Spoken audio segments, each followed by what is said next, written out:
Danes v Pomurskem dnevniku odprava omejitev, akcija za varnost v prometu, predstavitev knjige,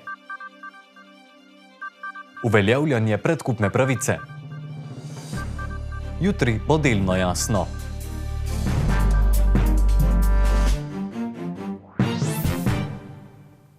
Drage gledalke, cenjeni gledalci, lepo pozdravljeni. Potem, ko je vlada v petek odpravila karantene in pogoj PCT za prehajanje državne meje, je v soboto sprejela stališče, da intenzivno nadaljuje s prilagajanjem ukrepov, česar se veselijo tudi gostinci in šolski delavci. Vzdušje v šolskih klopeh bo sedaj bolj sproščeno, učitelji pa bodo imeli manj dela s poznavanjem tehnologije, ki omogoča šolanje na daljavo. V šolah več ne preverjajo izpolnjevanja pogoja PCT. Odpravljeno je tudi testiranje pred začetkom pouka. Učenci pa bodo še zmeraj morali nositi zaščitne maske in upoštevati varnostno razdaljo. A kljub temu so optimistični. Danes so me kar nasmejani pričakali zjutraj pred šolo. Seveda je to ena obveznost manj in tudi pouk se lahko začne tako, kot so navajeni. Pouk bo kvalitetnejši, odprave omejitev pa se veselijo tudi vodstveni kadri. Malo bolj sproščeno bomo zagotovo vstopili v vsako jutro. Kaj pa o samotestiranju pravijo srednješolci? To smo imeli, samo ni bil taki problem. Mogoče vseeno bi bilo bolje, če bi se, zaradi tega, ker potem, zdi se mi, da se bojo potem spet ukrepi, mogoče poostrili. Na Prvi gimnaziji Maribor so veseli predvsem enostavnejšega vsakdana. Mislim, da bo to olajšalo delo učiteljev, kar se tiče izobraževalnega procesa. Ne bo več pouka na daljavo oziroma tega hibridnega pouka, ki smo ga izvajali takrat, kadar so dijaki bili v karanteni. V živo boljše, pa lažje pridobimo informacije, pa lažje sodelovati pri pouku, pa nismo vsak dan izpostavljeni tem elektronskim napravam. Preverjanje PCT pogoja gostov pa je pri delu oviralo tudi gostince. Pri preverjanju PCT pogojev gre en določen čas, kartonček, osebni dokument, QR koda, skeniranje le-te. To gre za minuto, mogoče kdaj tudi dve. Raje bi mi v kavarni, oziroma pa tudi lahko govorim za vse gostince, te minute porabili mogoče za kakšno toplo besedo s stranko. Lahko bi rekli, da je bilo preverjanje PCT pogoja glavna nevšečnost občanov in gostincev. Meni je to zelo všeč, da so se sprostili ukrepi, da ne rabimo več PCT. Jaz sem bolj nerodna, potem pa si težko najdem pravzaprav. S sproščanjem ukrepov bo tako tudi njihovo delo nekoliko lažje. Ampak definitivno to sproščanje oziroma lajšanje teh ukrepov z gostinskega vidika olajša delo na marsikakšen način. Gostinci sedaj pričakujejo več ljudi, razdalje med mizami in nošenje mask ob vstopu pa še zmeraj ostajata obvezna pogoja. Danes se nam je v studiu pridružil tudi dr. Štajner, samostojni policijski inšpektor v sektorju uniformirane policije Policijske uprave Murska Sobota. Lepo pozdravljeni. Lep pozdrav tudi vam in pa vsem vašim gledalcem in poslušalcem. Torej danes se bova pogovarjala o nacionalni policijski akciji za večjo varnost pešcev v cestnem prometu. In me zanima najprej, kaj je glavni namen akcije? Ja, res je, od 21. do 27. traja oziroma se izvajajo aktivnosti iz obdobnega načrta, kateri so namenjeni predvsem večji varnosti pešcev z glavnim in pa poglavitnim namenom v prvi vrsti, da opozorimo, da so tudi pešci enakovredni udeleženci v cestnem prometu, hkrati opozorimo, da tudi pešci, ko so udeleženi v cestnem prometu, delajo napake. Najpogostejše napake so te, da prečkajo cestišče poleg prehoda za pešce, kljub temu, da je ta prehod za pešce v neposredni bližini, da uporabljajo napačno stran cestišča, ko hodijo tam, kjer ni pločnikov. Obenem pa tudi, da opozorimo vse udeležence, predvsem voznike osebnih avtomobilov, da so pešci na cesti, ob cesti in da morajo biti pazljivi oziroma paziti tudi na njih kot enakovredne udeležence v cestnem prometu oziroma v tem prometnem svetu. Kako pa je sicer z varnostjo pešcev v cestnem prometu tukaj pri nas v Pomurju? Če pogledamo samo statistične podatke za lansko leto, potem lahko rečemo, da je to stanje oziroma stanje na področju pešcev zelo slabo in da nam številke povedo, da so pešci še vedno ena najbolj ogroženih kategorij udeležencev v cestnem prometu. Če pogledamo, da so policisti na območju Pomurja v lanskem letu obravnavali 861 prometnih nesreč, da je v teh prometnih nesrečah bilo udeleženo 17 pešcev, če pogledava številko, ne gre za neko enormno število oziroma masovno število tovrstnih udeležencev v cestnem prometu. Če pa pogledamo drugi podatek, da od teh 17 udeleženih v prometnih nesrečah 5 izgubilo življenje, potem pa nam kaže na to, da so dejansko najbolj ogrožene, da dejansko, ko pride do prometne nesreče, se ponavadi konča z najhujšimi posledicami. To toliko bolj, ker lani smo obravnavali 8 prometnih nesreč, v katerih je 9 oseb izgubilo življenje, in če od teh 9 vidimo, da je 5 pešcev, vidimo, da je to več kot 50% vseh umrlih na pomurskih cestah v lanskem letu so dejansko pešci. Pomeni, da gre za eno najbolj ogroženih kategorij udeležencev v cestnem prometu, pomeni pa tudi to, da velikokrat vsi ti ali pa sami pešci ne naredijo dovolj ali pa ne naredijo vsega, če drugače rečem, za lastno varnost. Če bi podrobne analizirali ali pa secirali te prometne nesreče, v katerih so bili udeleženi pešci in so se končale z najhujšimi posledicami, potem vidimo, da je tudi velik delež njihovega obnašanja v cestnem prometu dejansko vzrok za sam nastanek prometne nesreče. Kaj pa lahko mi ostali udeleženci v cestnem prometu storimo za večjo varnost pešcev in kako si jo lahko zagotovijo sami? V prvi vrsti, da se zavedamo, da noben v tem prometnem svetu nima absolutne prednosti. Tako midva, če se da vzamemo karikirano, če smo voznika osebnega avtomobila, nimamo absolutne prednosti. Tako tudi pešec nima absolutne prednosti. Nima absolutne prednosti preden vstopi ali pa preden stopi na prehod za pešce.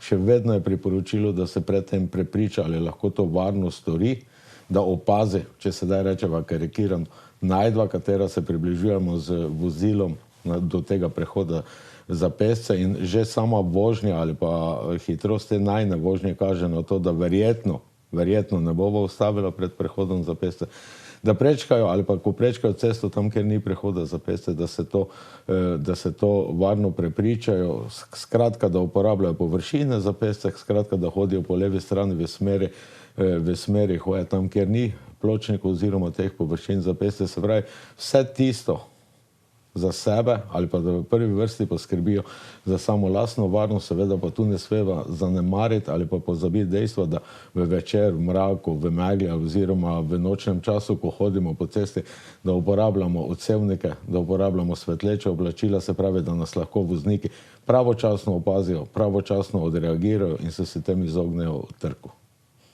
Dr. Steiner, najlepša hvala za povedano. Hvala tudi vam in pa predvsem povabilo oziroma ne povabilo, želja za vse udeležence v cestnem prometu, da bi razvili takšno kulturo obnašanja, katera nam bo omogočila varno in pa zdravo življenje. Včeraj je bil dan ustanove dr. Šiftarjeva fundacija in spominski dan na izjemnega soustvarjalca in dolgoletnega sodelavca ustanove dr. Antona Vratuše. Tudi tokrat sta bila v ospredju novinarski reportažni portret, ki je izšel ob 95-letnici Antona Vratuše, ter knjiga Trojno poslanstvo profesorja Urbana. Tole področje, krasen regled Cerja, je bilo področje od Trsta, Tržiča, izliva Soče, tja do Taljamente na drugi strani, do Trnovega gozda, kjer je bilo sorazmerno najintenzivneje sodelovanje slovenskega narodnoosvobodilnega boja in italijanske rezistence. To področje nič kolikokrat sem peš prehodil iz Milana na Trnovski gozd, ker je bil 9. korpus, in z Trnovskega gozda spet nazaj Padovo, Vicenzo in Milano ali pa Bologno. Misija profesorja Urbana, jaz si tudi rečem trojna misija profesorja Urbana, se je prav razvijala od navadne naloge oglednika do predstavnika Osvobodilne fronte Slovenije, glavnega štaba Slovenije in povezave med komunističnima strankama Slovenije in Italije. Slovesnosti, ki se je odvijala v Murskosoboški knjižnici, pa se je udeležil tudi prvi predsednik Republike Slovenije, Milan Kučan. Knjiga, ki jo danes tukaj predstavljamo, govori sama o sebi, govori pa seveda tudi o človeku, ki je največji del jo napisal oziroma ki je njen junak. O tej knjigi, o namenu pravzaprav, da jo bo nekoč napisal, sem se z njim pogovarjal večkrat, tako kot mnogi drugi, ki so danes tukaj. In na moje vprašanje, kdaj in kako in kakšna bo ta knjiga, je odgovoril z nekim stavkom, ki ga je najbrž slišal še kdo drug od mene večkrat, sprašil toliko, kolikor je potrebno. Torej, s tem je nekako hotel povedati vse ob svojem času in natančen, kot je bil, je tudi res delal vse ob svojem času. Je pa neko dejstvo ob tem dogodku, ob tem pravzaprav tudi neke vrste slovesa od njega potrebno povedati, da je dr. Anton Vratuša veliko bolj poznan in cenjen, izven svoje ožje domovine kot v sami svoji domovini. Na dogodku so nastopali dramska skupina Osnovne šole Grad, flavtistka Maša Kuhar, knjigo pa sta predstavila zgodovinar in soavtor dr. Aleksander Vovk in zgodovinar dr. Martin Premk. V petek je Janez Janša ob robu srečanja z madžarskim kolegom Viktorjem Orbanom napovedal, da bo Slovenski državni holding uveljavljal predkupno pravico za delež družbe Sava. Sklad York je konec januarja z družbo Prestiž Turizem podpisal dogovor o nakupu njegovega 43,2% deleža v Savi. Država, ki je prek SDH in KADA lastnica skoraj 47% deleža v Savi, ima sedaj možnost uresničevanja predkupne pravice za omenjeni delež. Zdaj, kar se tiče pa uveljavljanja predkupne pravice do nakupa ob prodaji manjšinskega deleža Sava hotelov, ta manjšinski delež tuji sklad prodaja nekemu drugemu skladu. Mislim, da ravno zdaj poteka dopisna seja slovenske vlade na podlagi predloga, da se dokapitalizira Slovenski državni holding za vsoto, ki omogoča Slovenskemu državnemu holdingu, da uveljavi predkupno pravico. Mislim, da je zvečer tudi seja nadzornega sveta KADA, kapitalske družbe, ker je to en od tistih subjektov, ki ima tudi pravico uveljavljanja te predkupne pravice in jaz upam, da tam sprejeta pač podobno odločitev. To pa seveda ne pomeni, da, še to moram reči, da je v gradivu na dopisni seji vlade poleg tega predloga za dokapitalizacijo tudi predlog oziroma obveza Slovenskemu državnemu holdingu, če konsolidira lastništvo, da opravi forenzično preiskavo poslovanja teh podjetij skupaj z odvisnimi družbami za preteklih 10 let. Seveda pa ni namen države, da postane največji hotelier, tako kot je to, mislim, v svetu samo na Kubi. Zdaj, namen vlade je tak, kot je bil izražen tudi, ko smo sklepali koalicijsko pogodbo in je bila ta razprava v vladi oziroma med koalicijskimi partnerji opravljena že v začetku leta 2020. Namen je, da se lastništvo konsolidira, koncentrira in potem poišče strateškega partnerja, ki bo v te turistične komplekse tudi vlagal. Z Ministrstva za finance so že sporočili, da se bo osnovni kapital SDH-ja z dobrih 260 milijonov evrov povečal na nekaj manj kot 302 milijona evrov, torej za skoraj 42 milijonov evrov. Na spletnem portalu Sobota Info lahko danes preverite, katere države pomurske turistične agencije najbolj priporočajo za potovanje in nasvete za to, da bo vaš izlet potekal brez skrbi. Več zanimivih vsebin pa poiščite na spletni strani sobotainfo.com. Jutri bo delno jasno, zjutraj in dopoldne bo občasno povečana oblačnost. Danes smo imeli zmerno oblačen dan s temperaturami okrog 10 stopinj Celzija. Opoldne smo v Murski Soboti in v Lendavi namerili 10 stopinj, v Radencih prav tako 10, v Krajnskem parku Goričko pa 9 stopinj Celzija. Jutri bo delno jasno, zjutraj in dopoldne bo v notranjosti Slovenije občasno povečana oblačnost. Čez dan bo še pihal veter severnih smeri.